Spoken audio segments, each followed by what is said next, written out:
kajian Islam ilmiah yang diselenggarakan oleh ustadz-ustadz Salafi atau yang sering diberikan julukan Wahabi ini ditolak, bahkan sampai dibubarkan ketika kajian sedang berlangsung.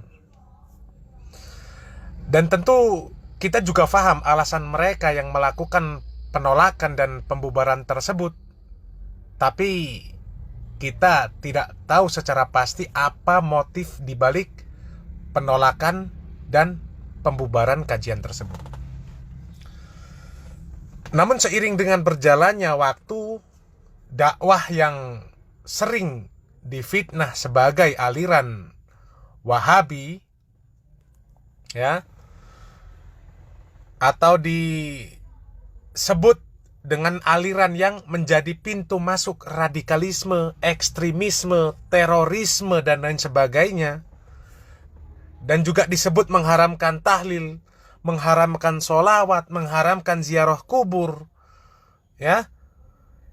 Ini dakwah yang sering difitnah seperti itu bukan semakin redup, justru sebaliknya. Semakin banyak kaum muslimin yang mengikuti kajian. Atau lebih mudah difahami, saya pakai kata banyak kaum muslimin yang ikut menjadi jamaah yang disebut sebagai Wahabi. Ya, bisa jadi mereka itu justru mengenal dakwah yang hak ini karena awalnya mereka penasaran. Penasaran karena banyaknya kejadian penolakan kajian, pembubaran kajian, kemudian banyaknya pemberitaan-pemberitaan yang sangat mengerikan tentang dakwah salaf atau yang disebut Wahabi ini. Ya. Kemudian dari rasa penasaran itulah mereka mencari-cari informasi. Mereka mendengar kajian ustadz-ustadz yang sering dikatakan ustadz Wahabi, semisal Ustadz Khalid Basalamah, Ustadz Syafiq Riza Basalamah, Ustadz Ali Musri, dan masih banyak yang lagi, Ustadz Yazid Abdul Qadir Jawas, ya. Mereka penasaran, apa betul mereka ustadz-ustadz tersebut mengkafirkan orang-orang yang tidak sefaham? Apa betul ustadz-ustadz tersebut mengharamkan ziarah kubur? Kemudian apalagi mengkafirkan orang yang tidak sefaham dengan mereka? Apa betul mereka mengajarkan radikalisme, ekstremisme, sampai dengan terorisme? Dan ternyata setelah mereka melakukan cross check, atau kalaulah boleh diistilahkan dengan tabayun, mereka tidak mendapatkan apa yang didapatkan oleh mereka dari informasi-informasi yang beredar tersebut. Justru sebaliknya, yang mereka dapatkan adalah pencerahan-pencerahan tentang tata cara atau metode beragama yang baik, yang sesuai dengan Al-Quran dan Sunnah, ya, yang dijelaskan oleh ustadz-ustadz tersebut secara ilmiah, diterima dengan akal yang sehat, ya. Mereka mendapatkan sesuatu atau mendapatkan ilmu di mana selama ini mereka tidak mendapatkan dari ustadz-ustadz yang lain. Dan akhirnya mereka menyukai kajian ustadz-ustadz yang awalnya mereka sangka adalah kelompok Wahabi yang harus dijauhi, ya. Dan banyak kasus atau kejadian seperti ini. Belum lagi melihat adab-adab dan akhlak para ustadz, ya, yang sangat luar biasa, muamalah mereka yang luar biasa, ya. Tentu juga dengan keterbatasan mereka sebagai manusia. Terkadang mereka salah dalam menyampaikan materi kajian, terkadang juga mereka salah di dalam berpendapat, ya. Dan itu wajar.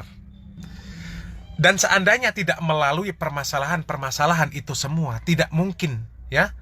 Atau mungkin belum tentu dakwah salaf atau yang disebut Wahabi ini berkembang dengan baik, ya, kalau tidak melalui ujian-ujian yang seperti itu. Kita lihat kajian ada di mana-mana untuk saat ini. Lembaga pendidikan ada dan berkembang di mana-mana. Meskipun harus mengalami berbagai permasalahan, baik itu penolakan, pembubaran, dan lain sebagainya. Tapi alhamdulillah semuanya bisa dilalui dengan baik berkat pertolongan Allah Subhanahu wa Ta'ala. Ada sebuah video yang beberapa hari saya dapatkan di internet. Video ini cukup bagus untuk dijadikan renungan bagi siapa saja yang ingin membendung dakwah yang hak ini. Baik dengan cacian, fitnahan, penolakan, pembubaran, dan lain sebagainya. Ya, kita simak videonya. Makanya kula niku sakniki pun mboten demen ngomentari sebelah misalnya cingkrang lah, sengkai lah, mboten tertarik kula. Sudahlah jenengan-jenengan sing santri.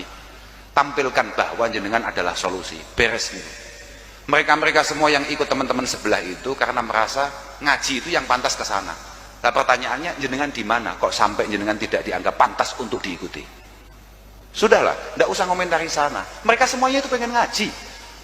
Teman-teman itu pengen ngaji. Permasalahannya kok bukan jenengan yang jadi kiainya. Sampai niku piye ceritanya? Jadi ora usah dadak ngomentari sebelah begini. Ora, ngoco. Oh. Hasibu anfusakum qabla an tuhasabu wa zinu anfusakum qabla an tuzanu. Sudahlah, kok sampai mereka ngaji ke sebelah, kok enggak ke jenengan? Sing jenengan nyoto-nyoto santri-santri para masyayikh, nyoto-nyoto putra-putra Simbah Jazuli, kok ora iso? Dadi kiai ini wong-wong kuwi lho, bayangno ta. Ya, beliau adalah Gus Kausar dari Pondok Pesantren Al-Falah, Ploso, Kediri, Jawa Timur. Perkataan beliau ini patut untuk dijadikan renungan bagi siapa saja yang berusaha membendung dakwah yang diberikan julukan Wahabi ini. Jadi tidak perlu banyak komentar sebenarnya untuk mengatakan mereka ini Wahabi, cingkrang, kemudian statement-statement negatif yang lainnya. Ya, cukup dengan koreksi diri Anda. Cukup hanya dengan koreksi diri Anda. Sebagai contoh, ketika azan berkumandang, ya, harusnya Anda, terlebih seorang ustadz, kiai, atau yang semisal, seharusnya Anda bergegas, ya, atau berusaha datang lebih awal. Berikan contoh agar masyarakat ini benar-benar memperhatikan syariat sholat ini. Ini perkara berat yang tidak boleh diremehkan, ya. Tapi pada kenyataan, ya, realitanya ini justru banyak, ya, orang-orang atau mungkin yang diberikan sebutan kiai, ustadz, dan lain sebagainya, masih banyak yang ketika azan dikumandangkan masih saja duduk santai sambil minum kopi, bahkan sambil merokok dan lain sebagainya, ya, bahkan tidak mendatangi sholat berjamaah. Ya, terlepas Anda berpendapat masalah hukum sholat berjamaah, apakah wajib atau sunnah, ya, meskipun Anda berpendapat bahwasanya itu adalah perkara sunnah, bukankah lebih baik dikerjakan? Ya, bukan justru ditinggalkan karena hanya sunnah. Ya, jangan pula kemudian membuat perbandingan. Semisal masalah rokok, Anda berpendapat hukumnya makruh, tapi Anda mengerjakan dengan alasan hanya makruh, tidak sampai kepada yang haram. Bukankah makruh itu lebih baik ditinggalkan? Ya, dan yang seperti itu permisalan yang kecil, tapi bermakna yang sangat besar. Ya, renungkan, mengapa bukan Anda yang dinilai pantas untuk dijadikan guru oleh mereka? Mengapa mereka tidak menuntut ilmu kepada Anda, padahal Anda juga jelas-jelas tamatan pondok pesantren, sebagaimana ustadz-ustadz yang diberikan julukan sebagai Salafi, Wahabi.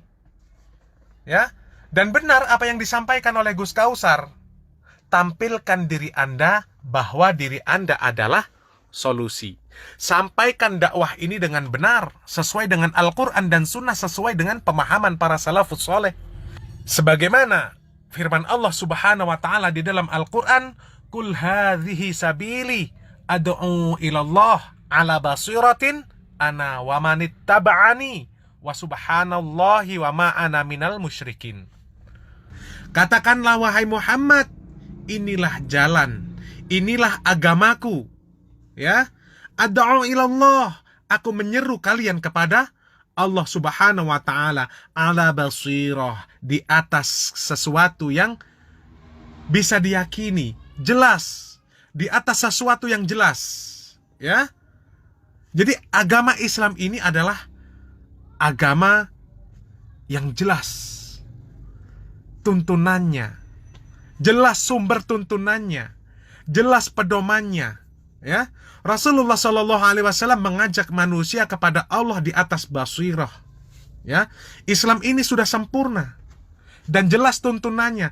Dikatakan oleh Rasulullah Shallallahu Alaihi Wasallam bahwasanya perumpamaan syariat Islam ini ketika ditinggalkan oleh Rasulullah Shallallahu Alaihi Wasallam dalam keadaan terang benderang, ya, malamnya seperti siang, tidak ada yang samar-samar sama sekali, semuanya jelas.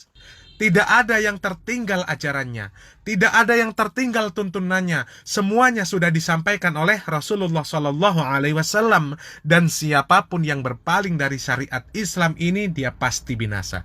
Ya, maka berlombalah untuk meraih amalan soleh. Sampaikan agama ini sesuai dengan Al-Quran dan Sunnah di atas pemahaman para salafus soleh. Amalkan semaksimal mungkin syariatnya.